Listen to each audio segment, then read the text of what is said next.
और ग्वालियर पुलिस ने गोलीकांड की झूठी साजिश का पर्दाफाश कर खुद को गोली मारकर दुश्मनों पर हत्या के प्रयास का आरोप लगाने वाले 3 आरोपियों को गिरफ्तार किया है। पुलिस ने आरोपियों से घटना में प्रयोग किया गया एक 315 बोर का कट्टा भी बरामद किया है। खास बात यह है कि षड्यंत्र पूर्वक रचे गए इस झूठे केस का खुलासा आरोपियों के मोबाइल से ही हुआ। दरअसल ग्वालियर के बनहेरी गांव में 4 फरवरी को फरियादी नितेश रावत ने थाना आरोन में बताया था कि उमराव रावत, हरी रावत, नरेश रावत, कैबरन रावत, धन सिंह रावत, राम राजा रावत, हरि सिंह रावत, रणबीर रावत, उदयभान रावत, मर्दन रावत, रणधोर रावत, रामकिशन रावत द्वारा उन्हें गोली मारी है।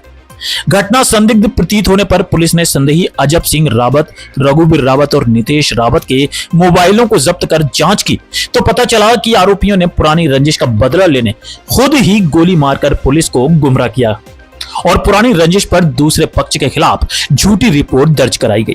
पुलिस ने आरोपियों से घटना में प्रयुक्त हथियार भी बरामद कर लिया है। आइए सुनते हैं क्या कुछ कहा इस विषय में वरिष्ठ पुलिस अधीक्षक धर्मवीर सिंह ने। इनकी सभी टीमों ने मिलकर बहुत ही एक कॉम्प्लिकेटेड जटिल मामले को सुलझाया है। आपके संज्ञान में है कि आरोन का जो बनहेरी गांव है, विगत कई वर्षों से वहाँ एक दूसरे पक्ष की रंजिश के कारण कई घटनाएं हुई हैं। विगत वर्षों में वहाँ 2 हत्या की घटनाएं हुई। हत्या के अलावा काउंटर बलात्कार के प्रकरण दर्ज हुए, धारा 306 के प्रकरण दर्ज हुए। लगातार एक पक्ष दूसरे के अगेंस्ट में इस प्रकार की आपराधिक घटनाएं दर्ज की गई हैं। अभी जो रिसेंट का मामला है उसमें 3 फरवरी को ये रिपोर्ट थाने में आई थी कि अजब सिंह नाम के व्यक्ति के पैर में गोली लगी है। गोली की सूचना पर उसके साथी नितेश के द्वारा 307 की एफआईआर दर्ज कराई गई थी। इनिशियली जो पुलिस ने पूछताछ की थी उसमें मामला संदिग्ध लग रहा था। पीड़ित पक्ष ने जो पुलिस को बयान दिया उसके आधार पर कुल 12 लोगों के अगेंस्ट नामजद 307 की एफआईआर हुई थी। ये 12 आरोपी वो थे जो विगत वर्षों में गांव में हुई आगजनी के गंभीर अपराधों के फरियादी थे या उनके परिजन थे। क्योंकि गनशॉट इंजरी का केस था और गोली लगी थी, इसलिए पुलिस ने जैसा अजब सिंह ने और नितेश ने बताया उसके मुताबिक एफआईआर दर्ज की।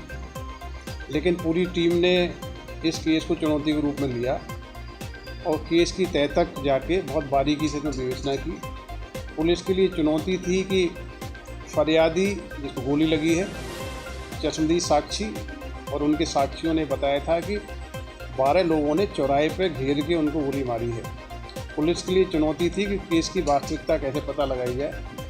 सबसे पहले पुलिस ने उन 12 नामजद व्यक्तियों से पूछताछ की। वो व्यक्ति अपने घरों पर मिले और उन्होंने ये बताया कि हम तो अनभिज्ञ हैं और हम तो अपने घरों पे थे, हमने कोई घटना कार्य नहीं की है।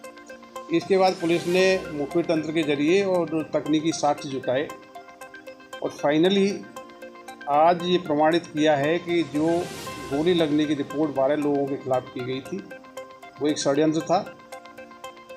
आगजनी के अपराधों में राजीनामा करने के लिए वो सोची समझी षड्यंत्र के तहत घटना रिपोर्ट कराई गई थी। वो 12 व्यक्ति जिनके अगेंस्ट में एफआईआर हुई थी उनके खिलाफ कोई सबूत नहीं मिला है। पुलिस की विवेचना में सामने आया है कि जिस व्यक्ति को गोली लगी थी अजब सिंह, वो अवैध हथियार धारण किए हुए था, उसको एक्सीडेंटल फायर से गोली लगी थी। इसके बाद उसने अपने साथी नितेश और रघुवीर रावत के साथ मिलके ये षड्यंत्र बुना कि इस घटना को हत्या के प्रयास की घटना बनाया जाए और आगजनी के फरियादी उनके परिजनों को इसमें मुलजिम बनाया जाए ताकि आगजनी के केसों में राजीनामा हो सके। पुलिस ने बहुत ही अहम साक्ष्य इसमें संकलित किए और ये प्रमाणित किया कि गोली दुर्घटनावश चली है और षड्यंत्र पूर्वक एफआईआर कराई गई है। उस एफआईआर को असिद्ध किया। इस प्रकरण में असत्य साक्ष्य गढ़ना, षड्यंत्र की धाराएं और विरोधी पक्ष को फंसाने के लिए एविडेंस का बनाना, इन सारी धाराओं में आज हमने 3 आरोपियों को गिरफ्तार किया है। ये आरोपी जिसको गोली लगी थी अजब सिंह, इसका साथी रघुवीर रावत और नितेश रावत, तीनों को पुलिस ने अरेस्ट किया है। पुलिस रिमांड इनकी ली जा रही है। जिस कट्टे से इसको गोली लगी थी वो कट्टा बरामद किया गया है बाकी महत्वपूर्ण टेक्निकल साक्ष्य भी बरामद किया गया है और बखूबी इसको न्यायालय में प्रमाणित करेंगे। एक झूठी FIR थी, षड्यंत्रपूर्वक कराई गई थी और इसका उद्देश्य अपने दुश्मनों को इस केस में फंसाना था। तो ये पूरी जो विवेचना हुई है बहुत ही अच्छी गुणवत्तापूर्ण विवेचना है। पूरी टीम ने इस चुनौती को स्वीकार किया और फाइनली प्रमाणित करने में सफल रहे।